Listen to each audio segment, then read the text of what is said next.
மத்தேயு நற்செய்தி அதிகாரம் 15. மூதாதையர் மரபு. அதற்கு பிறகு பரிசேயரும் மறைநூல் அறிஞரும் எருசலேமில் இருந்து இயேசுவிடம் வந்து, உம் சீடர் மூதாதையரின் மரபை மீறுவதேன்? உணவு அருந்தும் முன் அவர்கள் தங்கள் கைகளை கழுவுவதில்லையே என்றனர். அவர் அவர்களுக்கு மறுமொழியாக, நீங்கள் உங்கள் மரபின் பொருட்டு கடவுளின் கட்டளையை மீறுவது ஏன்? கடவுள் உன் தந்தையையும் தாயையும் மதித்து நட என்றும், தந்தையையோ தாயையோ சபிப்போர் கொல்லப்பட வேண்டும் என்றும் உரைத்திருக்கிறார். ஆனால் நீங்கள் எவராவது தம் தாயையோ தந்தையையோ பார்த்து, உமக்கு நான் தர கடமைப்பட்டிருக்கிறது கடவுளுக்கு காணிக்கையாயிற்று என்றால், அவர் தம் தந்தையை மதிக்க வேண்டியதில்லை என்று சொல்லுகிறீர்கள். இவ்வாறு உங்கள் மரபின் பொருட்டு கடவுளின் வார்த்தையை பயனற்றதாக்கி விடுகிறீர்கள். வெளிவேடக்காரரே, உங்களை பற்றி பொருத்தமாகவே எசாயா இறைவாக்கு உரைத்திருக்கிறார். அவர், இம்மக்கள் உதட்டினால் என்னை போற்றுகின்றனர், இவர்கள் உள்ளமோ என்னை விட்டு வெகு தொலைவில் இருக்கிறது. மனித கட்டளையை கோட்பாடுகளாக கற்பிக்கின்றனர், இவர்கள் என்னை வழிபடுவது வீண் என்கிறார் என்றார்.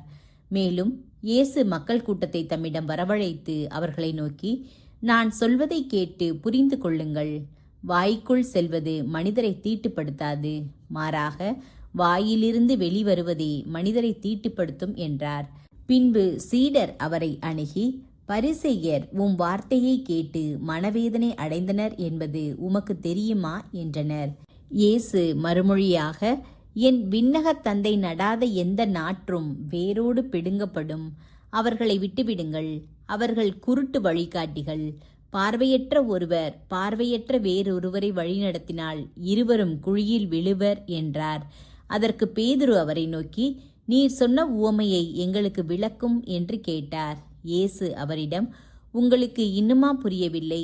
வாயினுள் செல்வது அனைத்தும் வயிற்றினூடே சென்று கழிப்பிடத்தில் வெளியேற்றப்படும் என தெரியாதா? வாயினின்று வெளிவருபவை உள்ளத்திலிருந்து வருகின்றன, அவையே மனிதரை தீட்டுப்படுத்துகின்றன. ஏனெனில் கொலை, விபச்சாரம், பரத்தமை, களவு, பொய் சான்று, பழிப்புரை ஆகியவற்றை செய்ய தூண்டும் தீய எண்ணங்கள் உள்ளத்திலிருந்து வெளிவருகின்றன.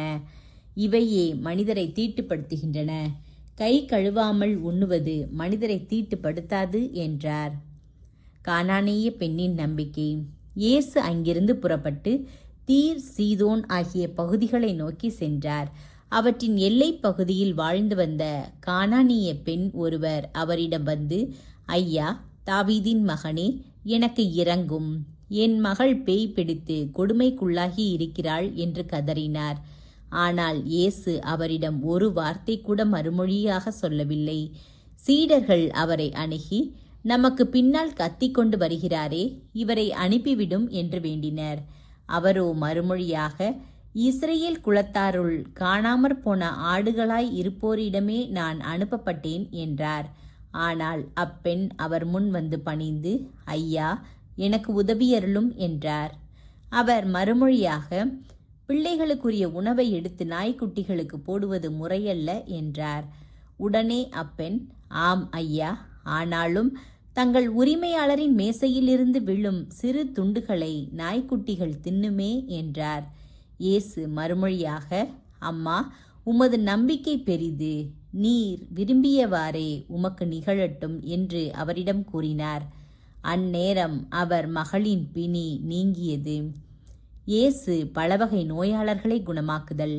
இயேசு அவ்விடத்தை விட்டு அகன்று கலிலேய கடற்கரை வழியாக சென்று அங்கே ஒரு மலையின் மீது ஏறி அமர்ந்தார். அப்பொழுது பெரும் திரளான மக்கள் அவரிடம் வந்தனர். அவர்கள் தங்களோடு கால் ஊனமுற்றோர், பார்வையற்றோர், உடல் ஊனமுற்றோர், பேச்சற்றோர் மற்றும் பிற நோயாளர் பலரையும் அவர் காலடியில் கொண்டு வந்து சேர்த்தனர். அவர்களை அவர் குணமாக்கினார். பேச்சற்றோர் பேசுவதையும், உடல் ஊனமுற்றோர் நலமடைவதையும், பார்வையற்றோர் பார்க்கிறதையும் கண்டு மக்கள் கூட்டத்தினர் வியந்து இஸ்ரேலின் கடவுளை போற்றி புகழ்ந்தனர். 4000 பேருக்கு உணவளித்தல். இயேசு தம் சீடரை வரவழைத்து, நான் இம்மக்கள் கூட்டத்தின் மீது பரிவு கொள்கிறேன். ஏற்கனவே 3 நாள்களாக இவர்கள் என்னுடன் இருக்கிறார்கள். உண்பதற்கும் இவர்களிடம் எதுவும் இல்லை. இவர்களை பட்டினியாய் அனுப்பிவிடவும் நான் விரும்பவில்லை. அனுப்பினால் வழியில் தளர்ச்சி அடைந்து விடலாம் என்று கூறினார். அதற்கு சீடர்கள் அவரிடம், இவ்வளவு திரளான மக்களுக்கு அளிக்க போதுமான உணவு நமக்கு பாலை நிலத்தில் எங்கிருந்து கிடைக்கும் என்று கேட்டார்கள். இயேசு அவர்களை பார்த்து, உங்களிடம் எத்தனை அப்பங்கள் உள்ளன என்று கேட்டார்.